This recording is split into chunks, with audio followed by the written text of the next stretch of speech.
Malawi Brief. President wakale wa dziko lino Dr. Joyce Banda komanso President wakale wa ku Tanzania Jakaya Kikwete lero anali ku State House kumene anali ndizokambirana ndi President Peter Mutharika. Zambiri mu nkhani madzulo pa MBC lero pa 27 March 2026. Tiyambe nkhani yakuti President wa dziko lino Professor Arthur Peter Mutharika wati mtendere komanso kukhazikika pandale ndi zofunika m'maiko a mchigawo chakumwera kwa Africa SADC. Mtsogoleri wa dziko linoyu walankhula izi ku nyumba ya boma ya Kamuzu mu mzinda wa Lilongwe pomwe amakumana ndi komiti ya atsogoleri opuma yolimbikitsa bata ndi mtendere m'maiko a mu SADC. Zambiri mlipotirira mwayi mtumodzi. Mtsogoleri wa dziko lino Professor Arthur Peter Mutharika wayamika komiti ya atsogoleri opuma yoona za bata ndi mtendere mu bungwe la SADC kamba ka ntchito yomwe ikugwira kunena kuti pamene bata lasionekera mdziko limodzi zimakhudza maiko onse amderali. Mkumanowu panali mtsogoleri wakale wa dziko la Tanzania Jakaya Kikwete yemwenso ndi wapampando wa komiti komanso mtsogoleri wachinayi wa dziko la Malawi Dr. Joyce Banda yemwe ndi wachiwiri wapampando wa komiti. Kikwete anauza mtsogoleri wa dziko linoyu ntchito yomwe komiti yawo yagwira pobwezeretsa bata m'maiko a Democratic Republic of Congo, Lesotho, Madagascar ndi Mozambique.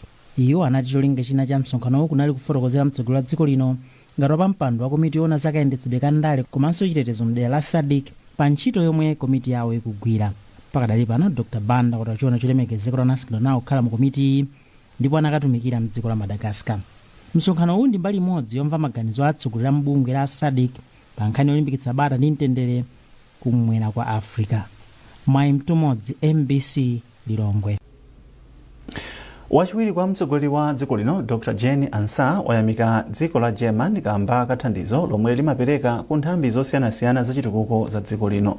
Poyankhula pa zokambirana ndi kazembe wa dziko la German kuno ku Malawi a Ute Konig, Dr. Ansah ati ubale omwe ulipo pakati pa maiko awiriwa ndi wofunika kwambiri ku nthambi ngati zoona luso la manja mwa zina. Zambiri mulipotirira Chinsinsi Moyo.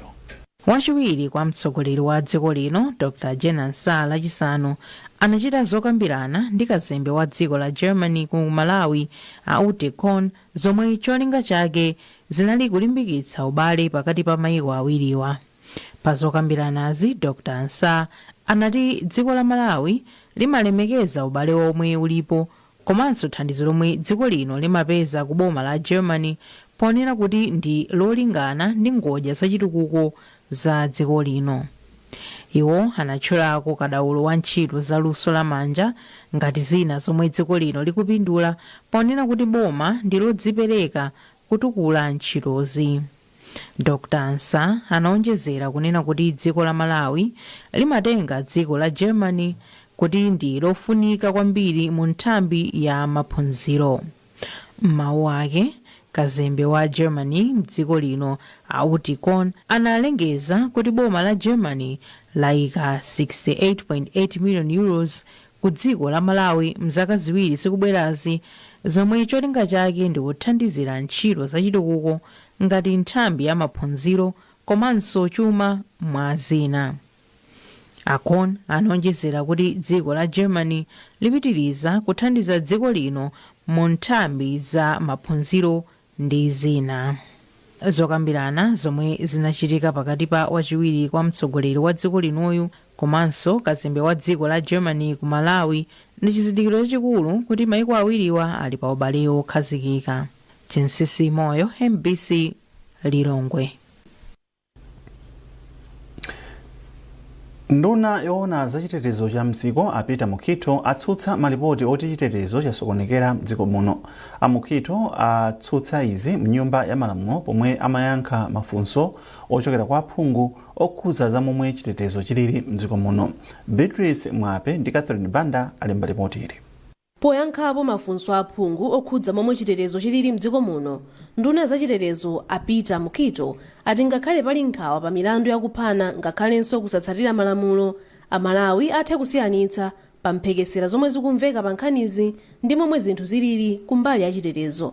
A Mukito atsimikizira mnyumbayi kuti chilichonse chokhudza chitetezo mdziko muno chili mchimake ndi kuti nthambi za chitetezo zachilimika pa ntchito yofufuza milandu komanso chipikisheni mwa zina pofuna kuthana ndi vutoli. Apa ndunayi yadandaula ndi mchitidwe omwe anthu ena akuchita otengera lamulo m'manja mwawo ndipo yatsindika kuti izi nzoletsedwa. Iwo achenjeza onse omwe akuchita milandu yokupha ndi ina kuti boma sililekerera ndipo akapezeka akayankha milandu ndi kulandira zilango zoyenera. Pofotokoza momwe zokambirana zayendera msabatayi, mtsogoleri wa zokambirana Ajabi Mhango ati zokambiranazi zayenda bwino ndipo ntchito zikuluzikulu monga kuvomereza ndondomeko ya chuma zachitika. Ntchito yakulu kwambiri ndane mulungu uno kunali kuti tikhazikitse ndondomeko ya zachuma. Ndino okondwa kuti ndondomeko jata ikhazikitsa budget inadutsa lachiwiri. Malamulo ake amene amathandiza budget ena tawonso aphungu agwirizana nawo. Komanso mkati mwa mulungu menewu munali nduna kumapereka ma statement osiyanasiyana mnyumbamo. Komanso budget mabiza ndi kafukufuku wa kugulitsa kwa hoteli ya Amaryllis. Komanso mkati mwa wiki yomweyi takhazikitsa komiti imene ikhale kufufuza ndege imene inagwa kuchikangawa imene idatenga miyoyo ya anthu 9. Mtsogoleri wa zokambiranayo wati sabata yamawa aphunguwa apitiriza kafukufuku wakugulitsa kwa hotela ya Amaryllis akambirana mabilu okhudza ndondomeko ya zachuma komanso malipoti a madera aphungu mwa zina. Nyumbayi ipitiriza zokambiranazi lolemba masana. Mlembi wamkulu wa boma a Justin Saidi wati thandizo la ndalama zokwana 100 million kwacha lomwe banki ya NBS yapereka lafika mu nthawi yake. Iwo anena izi pomwe amayandira thandizoli lomwe lifikire anthu omwe ali pa chiopsezo cha njala komanso omwe akhudzidwa ndi vuto la madzi osefukira. Zambiri mulipoti la mwayi mtumodzi. Mlembi wamkulu wa boma a Justin Saidi ati dziko lino likumana ndi mavuto kamba ka mvula yochuluka komanso osefukira kwa madzi zomwe zapangitsa kuti anthu ena akhale pa chiopsezo cha njala. Saidi ati thandizo lomwe banki ya NBS yapereka ithandiza kufikira anthu omwe akhudzidwa. Ndalama talandirazi zitithandiza kupitiriza ntchito imene tikugwira m'midzimu, ntchito imene tikuthandiza anthu amene avutika ndi njala, ntchito imene tikuthandiza anthu amene agweredwa mwina ngozi monga za kusefukira kwa madzi, ntchito imene itipepukira chifukwa monga ngati boma titakhala pansi tinali tawunikira kale kuti mwina pafupi anthu 4 million azakhala ovutika ndi njala komanso tinadziwa kale kuti kunja kunthawi zonse nthawi ngati ino sikumalephera kusefukira kwa madzi. Ndi zonse kwa ife tikuona kuti zikuyenda tayali chifukwa tikuyesesa kufikira pena paliponse ndipo zitithandiza kuti tonjezera ngati kwina timakanika kukafikira ndi ndalama zimene atipasa NBS Bank zitithandiza kuti tikafikire kwina kulikonse ndipo amalawi athu akhala bwino chifukwa ndi chikhumbokhumbo cha president ndipo ananenesa kuti mulamuliro wawo palibe azafe ndi njala ndipo zikuchitikadi. Kumbali yake mkuluna za boma komanso mabungwe omwe ya boma ku banki ya NBS Melvin Donga wati ndalama zomwe banki yawo yapereka ndi chitsimikizo chakudzipereka pothandiza nzika za dziko lino. Ifeyo ngati NBS Bank timakhulupirira kuti tikuyenera kukhudzidwa ndi zochitika za miyoyo mwa anthu aku Malawi komanso mothandizana ndi government pa chidwi chimene amaonetsera pa dziko lino la Malawi. A President Professor Arthur Peter Mutharika amayankhula kuti mu ulamuliro wawo sakufuna wina aliyense azikhala okhudzika ndi njala komanso zina zilizonse zotigwera. So ifeyo pochita zimezi tikungogwirana manja ndi boma kuthandizana nawo kuti akumanitse ndiponso afikire anthu amene avutika komanso akudutsa mu zinthu zovuta Malawi muno. Anthu 34 afa, 107 avulala, mawanja oposa 6,000 akusowa pokhala ndipo mawanja 69,000 omwe akhudzidwa kutsatira mvula komanso kusefukira kwa madzi msabata zapitazi. Mwayi mtumodzi MBC Lilongwe. Tikupitirira ndi nkhani zathu. Nduna ya zofalitsa nkhani a Shadrack Namalomba alonjeza kuchitapo kanthu pothana ndi kusiyana kwa amuna ndi akazi pogwira ntchito zofalitsa nkhani mdziko muno. Namalomba ayankhula izi pomwe amayi omwe akugwira ntchito zofalitsa nkhani anakaonekera ku ofisi kwawo. Zambiri mulipoti la McDonald Chiwayula. Poyankhula ndoyimira bungwe la amayi omwe akugwira ntchito zofalitsa nkhani, Namalomba analonjeza kuchitapo kanthu pothana ndi kusiyana kwa amuna ndi akazi pomwe akugwira ntchito zofalitsa nkhani mdziko muno. Anamalomba anati amayi akadali ochepa kwambiri pa maudindo akuluakulu pa ntchito zofalitsa nkhani. Ndunayi inanenanso kuti pakufunika njira zapadera msukulu za ku primary, sekondari komanso za ukachenjede zolimbikitsa atsikana kuti adzikonda ntchito ya utolankhani kuyambira ali ang'ono. Ndipo mtsogoleri wa awome Dorothy Kachitsa anati zokambirana zathandiza kulimbikitsa kutenga nawo gawo wa amayi pa ntchito zofalitsa nkhani. Nafotokozera nkhani ya kuti amayi amene alatola nkhani akuyenera kukhala maudindo akuluakulu. Monga mukudziwa mwina amayi amene alatola nkhani si ambiri amene ali maudindo akuluakulu m'maofesi mwawo, komanso ambiri sali ndi maudindo amene mwina mpaka kupezeka kuti akhala mwina ndi wailesi yawo kapena wailesi yawo yakanema imene amapezeka kuti amaulutsa mawu ndochepa kwambiri. Ndewo anavomerezadi kunena kuti palidi danga lonena kuti amayi amenewa atha kuchita chimenechi, koma chachikulu nchonena kuti kuwaphunzitsa komanso kuwalimbikitsa kuti akhale ndi mapepala okwanira owayenereza kuti achite chimenechi, komanso kuti ayikidwe m'maudindo osiyanasiyana amene iwo angafune. China anduna atipatsa nzeru komanso kutiuza kuti tili ndi kuthekera kochita zinthu zosiyanasiyana zimene zingathandize bungwe lathu kupita patsogolo. Msonkhanowu unatha ndi lonjezo lokhazikitsa mphotho, mapulogalamu ophunzitsa komanso kugwirizana ndi bungwe la Beautify Malawi Trust pothandiza amayi omwe akugwira ntchito za utolankhani m'dziko muno. McDonald Chiwayula, MBC Lilongwe. Mulipoti lathu lapadera tikuunika mgwirizano omwe ulipo pakati pa msika wa zitsulo zoonongeka komanso umbava oba zipangizo za magetsi za bungwe la Eskom. Mukafukufukuyu MBC yapeza kuti pamene msika wa zitsulo zokutha ukukolezera kubedwa kwa zipangizo za Eskom, apolisi akuti ubalewu sanaupeze. Justin Nkweu andi zambiri mulipoti ili. Nkhani zoti anthu aba zipangizo za magetsi za bungwe la Eskom monga matransforma komanso zingwe za magetsi sizachilendo. Nkhani zoti anthu amwalira kuchipatala kapena anthu akhala mu mdima kamba kuti kudera lawo anthu anaba zipangizo za Eskom sizachilendo. Nkhani zoti Eskom ikuononga ndalama za nkhaninkhani pobwezeretsa katundu obedwa sizachilendo konse ayi. Chaka ndi chaka nkhani izi zimamveka mu nyumba zoulutsa ndi kusindikiza nkhani, mu mipingo, mu mikumano komanso malo ena ambiri. Ngakhale zili choncho, kubedwa ndi kuonongeka kwa zipangizo za Eskom sikukutha, ndipo bungweli likuonongabe ndalama za nkhaninkhani. Mneneri wa bungwe la Eskom Apilirani Phiri akuti bungweli limaononga ndalama zokwana 3 billion kwacha pa chaka kubwezeretsa zipangizo zobedwa. Aphiri akuti kupezeka kwa misika ya zitsulo zoonongeka, scrap metals pa Chingerezi, kukukolezera mchitidwe woba zipangizo za Eskom. Izi zikuchititsa kuti zizungozungulira pamodzimodzi. Iyi ndi ndalama yoti tikanatha kugwiritsa ntchito kulumikiza magetsi kumadera komwe kulibe, koma imathera kubwezeretsa zomwe anthu aononga. Pakadali pano msikawu sukuyang'aniridwa ndi nthambi ina iliyonse ya boma yokhazikitsidwa ndi lamulo la dziko lino, koma pali bungwe lomwe mamembala ake ndi anthu amene amagula zitsulo zoonongeka ndipo ali dziko lonse lino. A James Chalera ndi mmodzi mwa akuluakulu a bungweli kumwera kwa dziko lino, ndipo akuvomereza kuti kupezeka kwa msikawu kukuthandizira kubedwa kwa zipangizo za Eskom. Koma iwo akuti pothana ndi vutoli mamembala awo akuwapasa zikalata zoonetsa umembala wawo kuti azitha kupeza anthu ogula katundu wa Eskom mosavuta ndi kuwatengera ku polisi. Iwo akuti ngakhale izi zikuthandiza, pali anthu ena amene ndi nzika zakunja kwa dziko lino amene si mamembala awo koma kugula zitsulozi mokwera mtengo, ndipo palibe chomwe angachite nawo. Apolisi okha ndi amene angathandize. Tili nawo maso kuti ikatha nkhani zawozo ife tikuyenera tiwalande mapepala omwe akupangira business. Pachona kuti iwowo komwe anatenga mapepala ife sitikudziwa, lero kuna tipange dilo kuti anthu awa tichose zimenezo cholinga mwina pang'ono ndi pang'ono tikakhala tokha papeza kuti vandalism icheperako.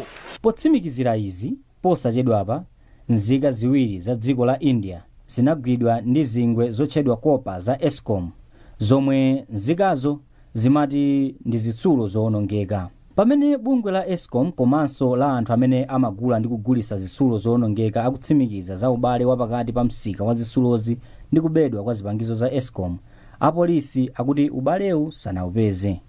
Beatrice Mikuwa ndi mneneri wa polisi kumwera kwa dziko lino, ndipo akuti za ubale wapakati pa msikawu ndi kubedwa kwa katundu wa Eskom amangomva. Pakhoza kukhala tikulumikizika pakati pa kubedwa kwa katundu wa Eskom ndi water board ndi misika ya mascrap. Koma ifeyo ngati apolisi mina singati nene tikunena kuti kulumikizika kulipo kapena palibe. Koma chimene tikudziwa nchonena kuti ifeyo ngati apolisi pa milandu ina imene takhala tikulemba yokhudza mwina kuwonongedwa kwa katundu wa Eskom kapena wa water board pali anthu ena ndithu amene tagwirapo. Polisi ndi nthambi ya boma yokhazikisidwa ndi malamulo yomwe cholinga chake ndi kuchepesa umbanda ndi umbava. Izi polisi imakwanilisa pogwira anthu olakwira lamulo omwe amatengeredwa ku bwalo la milandu, ndipo akapezeka olakwa amalandira chilango ndi cholinga choti asazachitenso zolakwikazo komanso likhale phunziro kwa amene angafune kutero. Apa bungwe la Eskom komanso la anthu ogula ndi kugulisa zitsulo zowonongeka ayika chikhulupiriro chawo mwa polisi kuti ndi amene atha kuthandiza kuti zipangizo za Eskom zisamabedwe. Ngati apolisi angagwire ntchito yawo mwa ukadaulo, kugwira anthu amene akuba zipangizozi komanso kuthana ndi misika yogula katundu yemwe wabedwa ku Eskom powatengera anthu ku mabwalo a milandu kuti akalandire chilango, zitha kuthandiza kupereka phunziro kwa ena kuti mchitidwewu uchepe. Mawu akulu amati kupewa kuposa kuchiza. Choncho pofuna kuthana ndi vuto la kubedwa kwa zipangizo za magesi za Eskom ndizofunika kuthana ndi msika omwe umagula zipangizozi. Ngati izi sizichitika, nkhani zoti anthu aba zipangizo za magesi za bungwe la Eskom monga matransformer komanso zingwe za magesi sizitha. Nkhani zoti anthu amwalira kuchipatala kapena anthu akukhala mu mdima kamba kuti kudera lawo anthu anaba zipangizo za Eskom sizitha. Nkhani zoti Eskom ikuwononga ndalama za nkhani pobwezeresa katundu obedwa sizitha. Justin Mkweu, MBC, Blantyre. Anthu ogwira ntchito za malamulo mdziko muno awapempha kuti achilimike poonetsetsa kuti mavuto omwe anthu omwe akukhala m'madera momwe muli ntchito za migodi akuunikidwa ndipo anthuwo akuthandizidwa moyenera. Mkulu wa bungwe la UNDP mdziko muno Mayi Fenella Frost ayankhula izi pomwe amatsekulira msonkhano wapachaka wa bungwe la Malawi Law Society ku Sunbed Mkopola boma la Mangochi. Tili ndi ripoti lomwe alemba ndi Secret Segula ndi Arthur Chokoto. Msonkhanowu akuchita pansi pa mutu woti kusanthula udindo wa ukadaulo pa za malamulo polimbikitsa chilungamo poteteza za chilengedwe. Mutuwu ukutsindika kuti anthu omwe amatsata za malamulo athandize kuteteza anthu omwe amakhala m'madera omwe muli ntchito za migodi. Mawu awo Mayi Frost afotokoza za mavuto ena omwe amadza m'madera ena kamba ka ntchito za migodi. Iwo ati m'madera ambiri akumana ndi zovuta zodza kamba kokuonongeka kwa chilengedwe zomwe zimakhudza miyoyo ya anthu komanso kulephera kupeza chilungamo mogwirizana ndi malamulo komanso ufulu wawo.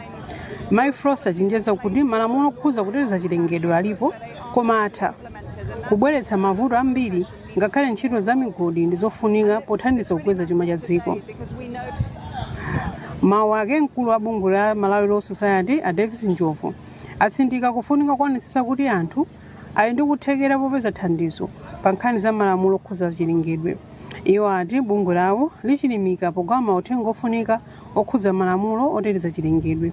Maloya tili ndi ntchito yakuti tikaphunzitse anthu za malamulo amene alipo komanso nthawi imene mwina pakubwera zitukuko za nyuwani ngati apa tikumva kuti tikudziwa kuti Malawi tayamba kuona ndithu kuti tikupeza miyala ya mtengo wapatali imene ikukumbidwa m'maground ena akukamba za golide kukalonga kuchitika zinthu zosiyanasiyana madera ambiri. Zinthu zimene zizi ndizosavuta mwina anthu kuti angothamangira kukaona kuti ndikapeza chani in terms of mwina ndalama kaya akandilemba ntchito komanso chofunikira nchakuti ngati dziko tiyang'ane kuti kodi zikukhudza bwanji anthu athu, zikukhudza bwanji nkhalango zathu, zikukhudza bwanji nyanja yathu, zikukhudza bwanji nsomba zathu, nyama zimene zili m'Malawi muno, chifukwa chakuti zinthu zimene zimene ndi zimene anthu saziganizira komanso mwina sadziwa kuti kodi ndiye tipange chani. Pamene maloya tingathe kuwatenga anthu amene opita ku khoti, tingathe kuwaphunzitsa, tingathe kukhala nawo mokambirana ngati kampani yabwera yochokera kunja ikudzakambirana ndi dziko la Malawi tifuna tipange ichi. Maloya za ku Malawi akuyenera kukhalapo kuyimirira anthu kuti kodi anthu atetezedwa bwanji. Msonkhanowu upereka mpata kwa anthu ogwira ntchito za malamulo kuti aoneke gawo lomwe angatenge poteteza za chilengedwe komanso kulimbikitsa malamulo omwe alipo.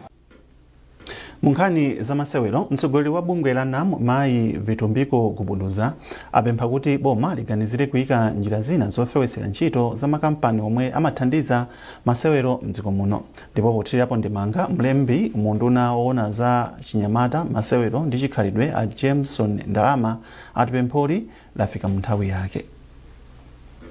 Ndithu tinapemphako kwa bwana Ndalama kuti atikatisireko message imeneyi kuboma kunena kuti choyambira chimene taona chonena kuti pali matimu ambiri amene ali mu senior ngati mu league alipo matimu 12, 6 ndi amene ali sponsored. Of the 6 teams, 4 ali ndi are sponsored by Malawi government through the institutions. Ndekuti 6 sali sponsored. Matimu amene wande kuti akupanga struggle. Ndeti manena kuti kodi tingapereke environment yotani yonena kuti ma businesses ambiri azibwera. Ndeti mapempha boma kunena kuti atati azipereka ko ma tax breaks kapena timanena kuti ma tax incentives. Kunena kuti kwa iwo amene akupanga sponsor mpira kapena matimu bwanji ataganizirako china chake because anthu aja akamabwera kuzapanga sponsor matimu kapena sports akuthandiza boma lomwelo kunena kuti ithandizike whether it's grassroots development, sports development komanso social and community zinthu zambirimbiri zimene akupanga.